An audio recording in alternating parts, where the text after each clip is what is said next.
The Nile River nourished one of the greatest civilizations in history for thousands of years.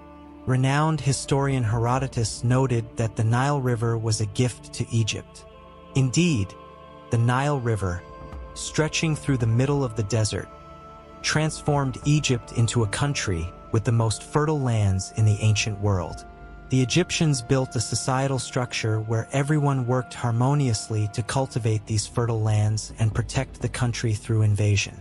The structure of Egyptian society, shaped around the Nile River, was multi-layered like a pyramid. At the top of the pyramid was the pharaoh, who governed the country. Just below were government officials such as viziers and priests. The next level of the pyramid consisted of the majority of Egyptian society, free individuals. At the bottom were the slaves.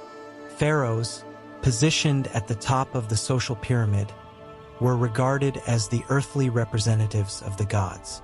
They received immense respect, but in return, they had responsibilities to maintain their esteemed positions.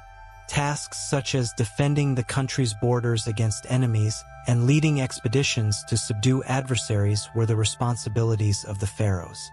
Pharaohs also served as the religious leaders of the people, overseeing religious ceremonies and the construction of temples. These activities allowed pharaohs to earn the love of the people. Since their families shared the same lineage as the pharaohs, they, too, were considered divine. This was a delicate matter for the ruling dynasties of Egypt throughout ancient history, and they approached it carefully. Marriages among close relatives, such as siblings, were common among pharaohs to ensure that their lineage remained uncontaminated by external families or dynasties. On the level below the pharaohs were government officials, with priests and viziers being the most prominent. The vizier, the second highest authority after the pharaoh, was responsible for the administration of Egypt on behalf of the pharaoh. Officials like inspectors, tax collectors, and scribes reported to the vizier. The vizier supervised whether these officials carried out their duties correctly. Throughout ancient Egyptian history, viziers generally did not oppose the authority of pharaohs and fulfilled their duties in line with the pharaoh's orders. However, if a pharaoh died without leaving an heir, it could present an opportunity for the viziers. Over time, some viziers seized this opportunity, managing to ascend to the Egyptian throne. Once in power, they often sought to strengthen their authority by destroying the tombs and works of their predecessors, eradicating their legacy. While not as powerful as viziers, priests were still an important force in Egyptian society. Since the pharaoh could not participate in religious rituals in various locations, most religious ceremonies were conducted by priests on behalf of the pharaoh. This practice earned priests great respect from the people. Priests were also responsible for the functioning of temples. In the religious society of Egypt, people dedicated a portion of their food to the gods in temples. In return for their services, priests received a share of these offerings. However, these donations allowed the priestly class to accumulate wealth over time. They owned many lands, leasing them to farmers and further increasing their wealth. Their combination of financial power and religious authority occasionally provided them with the opportunity to emerge as an alternative power against the pharaoh's authority. Although, in general, they had to acknowledge the pharaoh's authority. Descending to the lower level of the pyramid, we encounter the free class of Egypt. These were individuals engaged in various professions such as officials, soldiers, farmers, and craftsmen. In ancient Egypt, transitioning between professions was a rare occurrence. For example, a farmer typically practiced farming throughout their life and passed down the same profession to their children, ensuring the continuity of the profession across generations. The same applied to other professional groups. However, soldiers could occasionally rise in the social pyramid. If a soldier was deemed superior in strength, power, and strategic intelligence, they could be promoted to the position of an officer. Those achieving military success could rapidly climb the career ladder, reaching the position of vizier. In exceptional cases, Some viziers even had the chance to become pharaohs. In this regard, soldiers were the most suitable class to reach the top of the social pyramid. However, for the majority of Egyptian society composed of farmers, such a scenario was not possible. Farmers mostly lived in mud brick houses. Mud brick was obtained from the soil that became muddy due to the flooding of the Nile River. This muddy soil was transformed into square shapes using wooden molds and left to dry in the sun. After this process, the dried and hardened soil became ready for use in construction. Houses in Egypt were constructed to protect against the intense heat since the days were very hot. Small openings on the roof allowed hot air to rise and escape, providing ventilation. Egyptians would climb onto their roofs through these openings using ladders to sleep during hot nights. Many Egyptians did not have a proper bed to sleep on. While the wealthy had wooden beds, the majority of ordinary people slept on woven mats laid on the floor. Instead of pillows, they used headrests made of ivory, wood, or clay. While wealthy households had chairs, the majority of the population sat on the floor.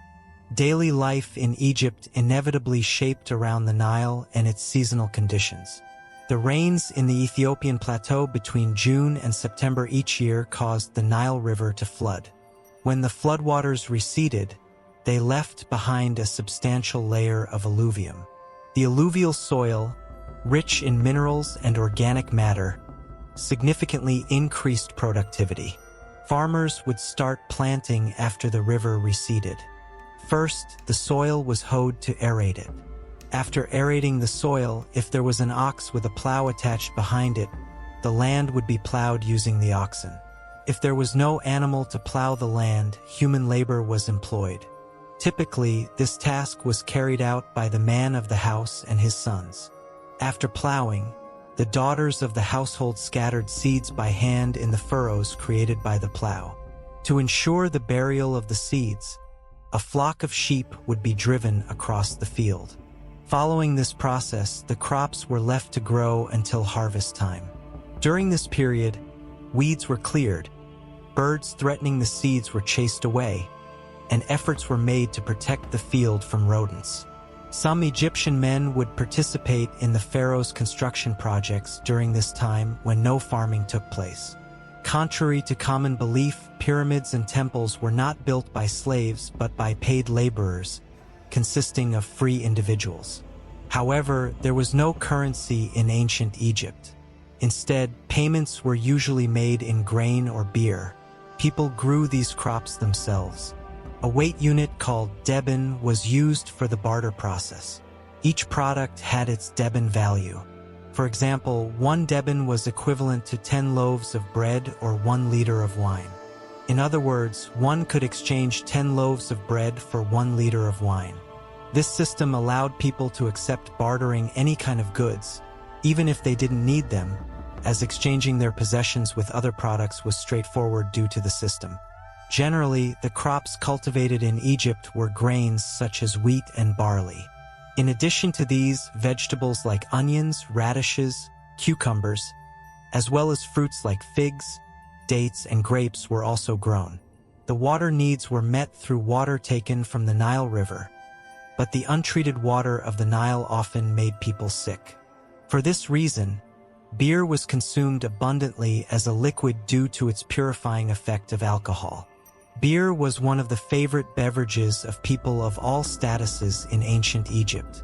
To drink these beers, people used a hollow reed instead of standing them up like today's straws.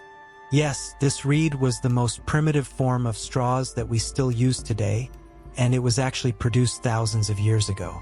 In addition to beer, the meals of Egyptians generally consisted of bread and onions.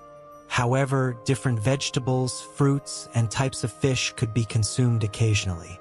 People spent their free time with various sports activities and fun games, swimming, and rowing for those who knew how to row.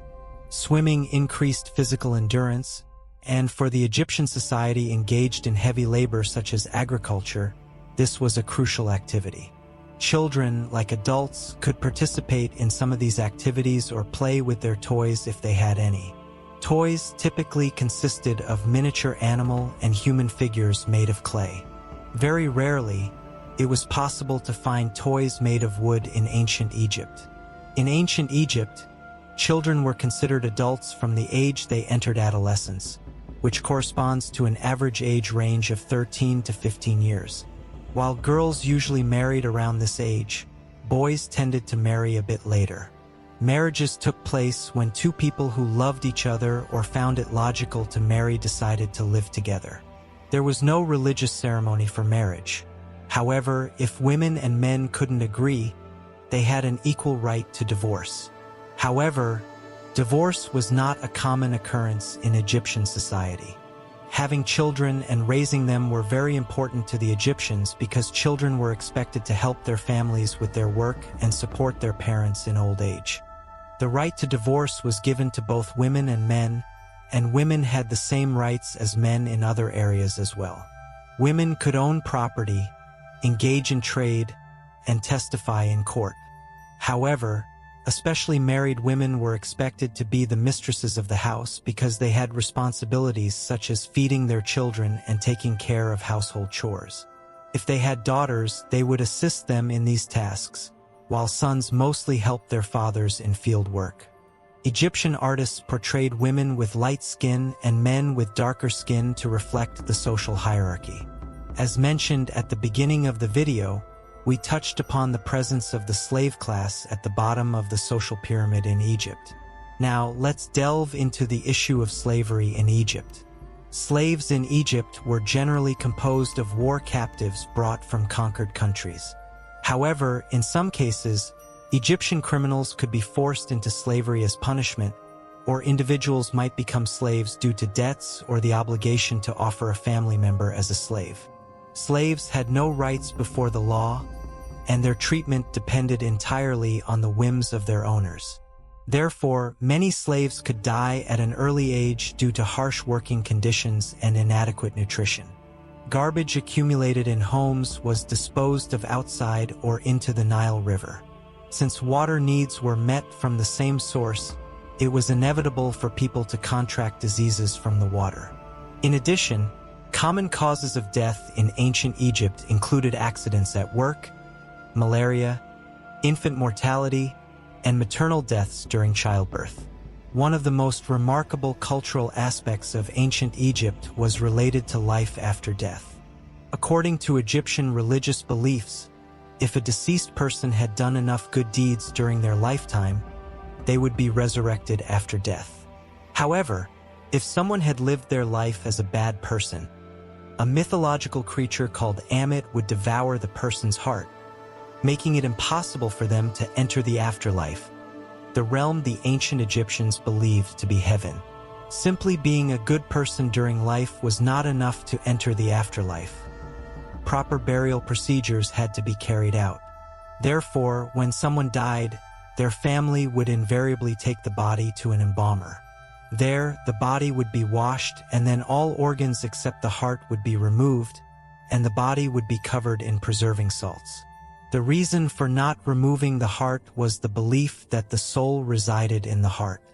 After the body was salted, it would be left to dry for 40 days. Then the dried body would be anointed with oils and wrapped in bandages. After this process, the deceased person, along with items deemed necessary in the afterlife, would be buried. Except for exceptional cases, most Egyptians, from ordinary farmers to pharaohs, would be mummified in this way after death and ushered into the next life. The tradition of mummification and many other practices we discussed in this video continued for about 3,000 years until the Romans conquered Egypt. The ancient Egyptian society managed to preserve its traditions for a long time, owing this to its natural borders, such as the Sinai Desert, and a well-functioning social structure.